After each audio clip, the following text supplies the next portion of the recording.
ఇక్కడ ముఖ్యంగా మేము మిమ్మల్ని అందరినీ పిలిచి కొన్ని ప్రాబ్లమ్స్ మా మీద ఎలిగేషన్స్ అనుకోండి, మా మీద బార్ అండ్ రెస్టారెంట్ వాళ్ళు కంటిన్యూస్గా ఒక ఏడాది నుంచి రిప్రజెంటేషన్స్ గవర్నమెంట్కి ఇచ్చి మీడియా ద్వారా వాళ్ళకి ఉన్న బాధలు చెప్పుకుంటూ నష్టపోతున్నాము, బికాజ్ ఆఫ్ వైన్ షాపుల మూలంగానే మాకు నష్టం పోతున్నాయి అని చెప్పారు.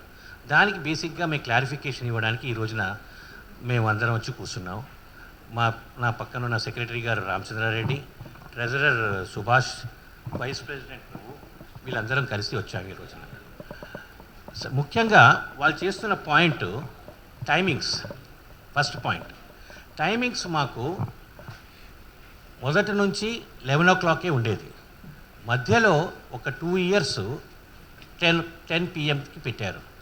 దాని తర్వాత మళ్ళీ 11కి చేశారు. అది కంటిన్యూ అవుతుంది. అది ఓన్లీ సిటీ వరకే చేశారు. తర్వాత బార్లకి 12 దాకా ఉండేది, 11 దాకా ఉండేది, దాన్ని 12 చేశారు. తర్వాత సిటీకి 1 o'clock దాకా చేశారు. వీకెండ్స్కి వాళ్ళకి పెంచారు. మాకు యాజ్ ఇట్ ఈస్గా ముందర ఎట్లా ఉండేదో అంతే టైం 11 o'clock పెట్టారు. దిస్ ఈజ్ మేము దీన్ని ఒక క్లారిఫికేషన్ ఇవ్వాలనుకుంటున్నాం.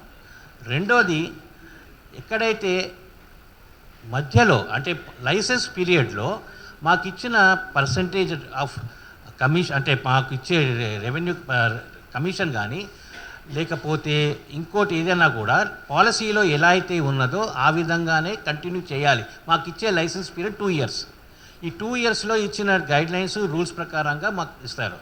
అయినా మధ్యలో పోయినసారి బార్ వాళ్ళకి 90 ml, 180 ml, 375 ml అంటే డిప్పు, క్వార్టరు, ఆఫ్ కూడా వాళ్ళకి అమ్ముకోవడానికి పర్మిషన్స్ ఇచ్చారు.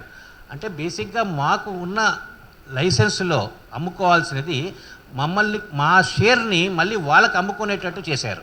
అంటే మేము నష్టపోయాం.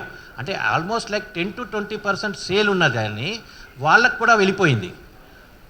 అయినా కూడా మేము ఎక్కడా వ్యతిరేకించలేదు, ఎందుకంటే గవర్నమెంట్ పాలసీ రెవెన్యూ మ్యాటర్స్. వాళ్ళకి ఇచ్చిన తర్వాత వాళ్ళు ఆ టైమింగ్స్ని అడ్వాంటేజ్ తీసుకొని మమ్మల్ని మాకు టైమింగ్స్ ఇంకా తగ్గించమంటున్నాం. వీళ్ళు పార్సల్ సర్వీస్ చేయడం మొదలుపెట్టారు.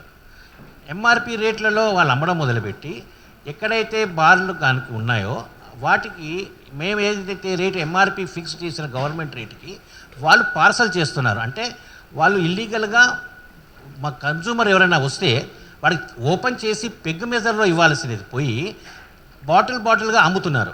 సో ఇది వాళ్ళు ఈ రీటైల్ అమ్మకూడదు వాళ్ళని. రీటైల్ అవుట్లెట్స్ మాది A4, వాళ్ళు B2, వాళ్ళది ఓన్లీ బార్ ఓపెన్ చేసి సర్వ్ చేయాలి. అటువంటిది పార్సల్స్ అమ్మడం మొదలుపెట్టారు. దానికి కూడా గవర్నమెంట్ స్ట్రిక్ట్గా యాక్షన్ తీసుకొని ఉంటే ఈ ప్రాబ్లం ఉండేది కాదు. ఇంకోటి, వాళ్ళకి restaurant and bar and restaurant కాదు, రెస్టారెంట్ ఉంటే బార్ లైసెన్స్ వస్తుంది వాళ్ళకి. ఎందుకంటే గవర్నమెంట్ పాలసీలో is a additional added advantage for the restaurant. ఉత్తి ఫుడ్ ఒక్కటే కాదు, బార్ కూడా ఉంటే లిక్కర్ తాగడానికి అవకాశం అని వాళ్ళకి లైసెన్స్ ఇచ్చారు. ఇప్పుడు ఇక్కడ ఏమవుతుందంటే ఉన్న బార్లు ఏమైనా కూడా ఓన్లీ రెస్టారెంట్ మానేసి ఉత్తి బార్ ఒకటే పెడుతున్నారు. ఆ బార్ మూలంగా ఫుడ్ లేకుండా ఉండేసరికి కస్టమర్స్ ఫుడ్కి ప్రిఫర్ చేసేవాళ్ళు బార్లకు వెళ్ళటలేదు. దానికన్నా వెళ్ళి పర్మిట్ రూమ్ అని పర్మిట్ రూమ్లో సేమ్ ప్రైస్ తోటి దొరికి ఎంఆర్పి రేట్లతోటి కొనుక్కొని అక్కడ దొరికే ఏదో చిన్న ఫుడ్, ఏదైనా రెడీమేడ్ ఫుడ్ ఉన్నది తిని హ్యాపీ అవుతున్నారు.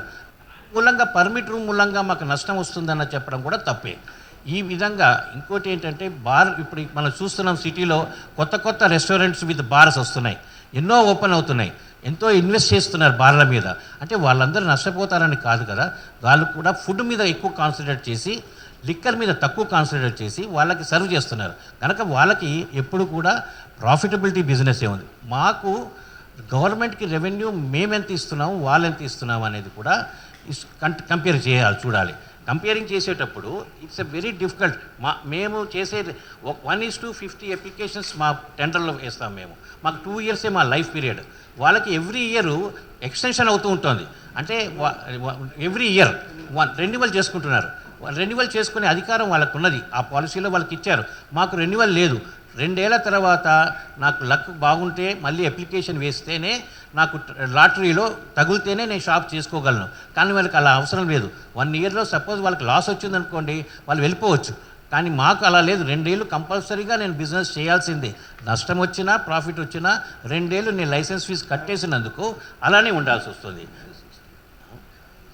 1:60 ఇప్పుడు ఇంకోటి 1:60% షాప్స్ మీద అప్లికేషన్స్ పడుతున్నాయి. అంటే ఒక షాప్ మీద 60 అప్లికేషన్స్ పడుతున్నాయి. అంటే దానికి యావరేజ్గా సో అంతే మేము ఆల్మోస్ట్ ఒక మా లైసెన్స్ ఫీజు అంత అమౌంట్ ఒక్కొక్క లైసెన్స్ కడుతున్నాడు. అంటే 1 crore 1,20 lakhs ఒక అప్లికేషన్ వాడి మీద ఇస్తాం. అయినా వాడికి నమ్మకం లేదు, లైసెన్స్ వస్తుంది రాకపోవచ్చు, వాడి ప్రాబబిలిటీస్ తక్కువ.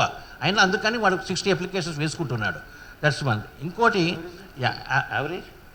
యావరేజ్గా అన్ని అప్లికేషన్స్ వచ్చాయి. అది దాని తర్వాత వీళ్ళకి ఉన్న అడ్వాంటేజెస్లో ఈ పర్మిట్ రూమ్ ఒకటే వాళ్ళు మెయిన్గా తీసుకొని టైమింగ్స్ మాట్లాడుతున్నారు. ఇట్స్ టోటలీ రాంగ్ అండి.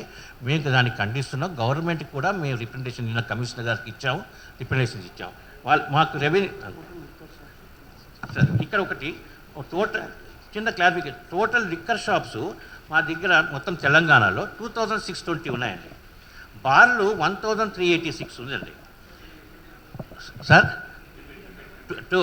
వైన్ షాప్స్ 2620 ఉన్నాయి, బార్లు 1386 ఉన్నాయి. అయితే టోటల్ రెవెన్యూ పరంగా 85 to 87% వైన్ షాప్ ద్వారా వస్తుంది గవర్నమెంట్ రెవెన్యూ.